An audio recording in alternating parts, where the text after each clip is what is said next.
સોમવારથી ધોરણ 10 અને 12ની બોર્ડ પરીક્ષાઓ શરૂ થઈ રહી છે।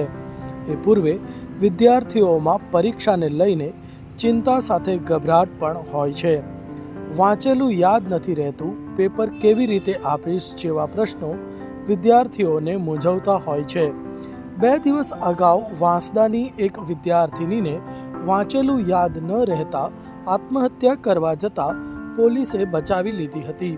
ત્યારે વર્ષ દરમિયાન યોગ્ય તૈયારી ન કરી હોવાને કારણે પરીક્ષા સમયે વિદ્યાર્થીઓમાં ડર હોય છે, પણ પરીક્ષા દરમિયાન પ્લાનિંગ સાથે પેપર આપે તો બોર્ડ પરીક્ષા આપવામાં સરળતા રહેવાનું નિષ્ણાંતો માની રહ્યા છે। 10મા ધોરણની એક બાળકી છે, એ આત્મહત્યા કરવા માટેના પ્રયાસ એણે કરેલો અને પોલીસે એને આવીને બચાવી।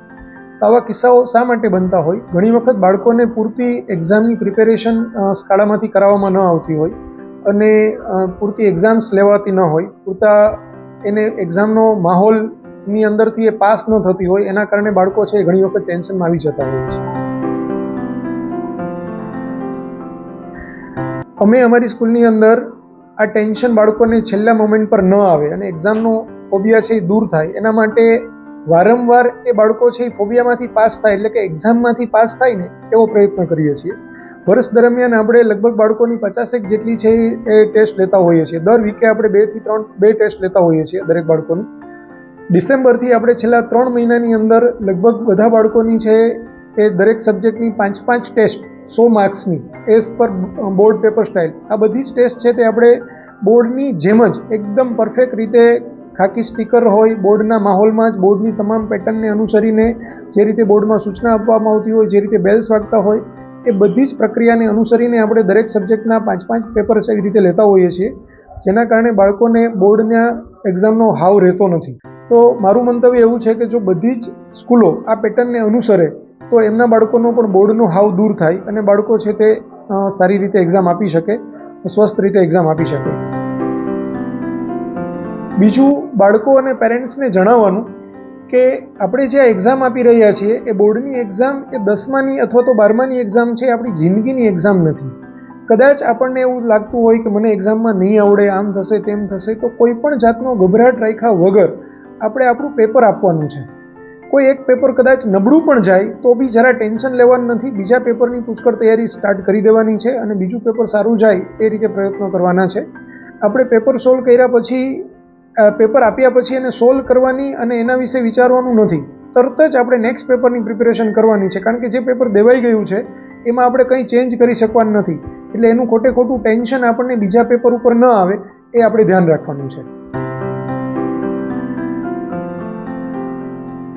આપણે જનરલી બોર્ડના વિદ્યાર્થીઓની પેપર્સ, આપણે જે સિલેબસની વાત કરીએ તો આપણે જનરલી ડિસેમ્બર એન્ડ સુધીમાં બધાનો જ સિલેબસ આપણે પૂરો કરી દેતા હોઈએ છીએ, 10મા ધોરણમાં અને 12મા ધોરણમાં। એટલે આપણું આખું એકેડેમિક પ્લાનિંગ લેક્ચર બાય લેક્ચરનું હોય, દરેક ચેપ્ટર્સ છે કેટલા લેક્ચર્સમાં પૂરા થાય એનું આખું યરલી પ્લાનિંગ બનાવેલું હોય અને એ પ્રમાણે આપણે 15 ડિસેમ્બરથી લઈને 30 ડિસેમ્બર સુધીમાં આપણે સિલેબસ પૂરો કરી દેતા હોઈએ છીએ।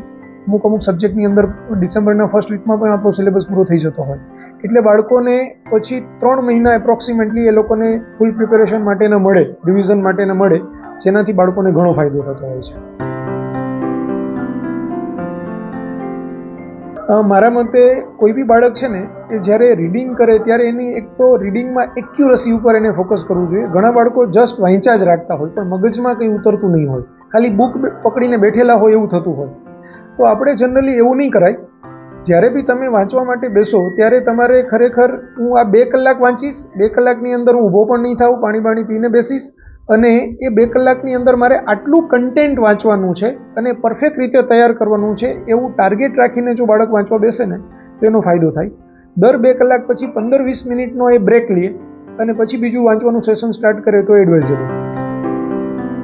વિદ્યાર્થી પરીક્ષાની અંદર લખવા બેસે ત્યારે બાળકોએ ખાસ ધ્યાન રાખવાનું છે છેકછાક ઓછામાં ઓછી થાય, જે પણ જવાબ આપો એ મુદ્દાસર આપો અને સુવાચ્ય અક્ષરે આપો, તો પરીક્ષક ઉપર એની સારી ઇમ્પ્રેશન પડે। જો તમને કંઈ નથી આવડતું તો તમે ખોટા ગપ્પા નહીં મારો, એની જગ્યાએ જેટલું આવડે છે એટલું સારી રીતે પ્રેઝન્ટ કરો, મુદ્દા પાડીને તમે આન્સર આપો અને આકૃતિઓ બહુ વ્યવસ્થિત રીતે ડ્રો કરો અને નામ નિર્દેશન સારી રીતે ડ્રો કરો, લખો તો તમને એક્ઝામની અંદર સારામાં સારા માર્ક્સ આવે।